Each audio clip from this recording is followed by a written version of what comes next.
Sanibona. Hawu ngiyaphila mfethu kunjani? Ngiyaphila mfethu ukhuluma noSikhuni la oyi MK. Yebo. Umkhonto Wesizwe. Yebo baba. Yebo njenge noma ngendaba. Ngeke noma ngendaba.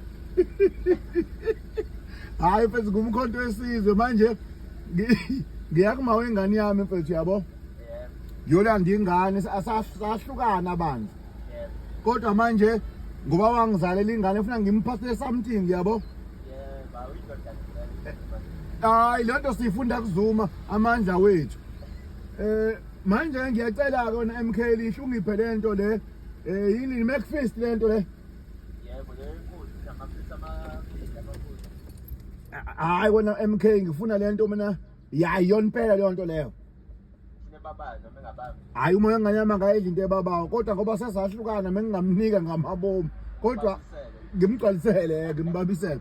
Hayi mfethu lethe ngababi mfethu. Ibe noma ibhega ama. Hayi thina abantu beMK nje mfowethu asinankinga nemali wena faka. Ayibe inkulu ngoba nengane yami ayizala inkulu. Sokuyibuza nani baba? Hey uma ngane yami ngoba nje sahlukana kunezimo ezithize ngicabanga ukuthi kwisimo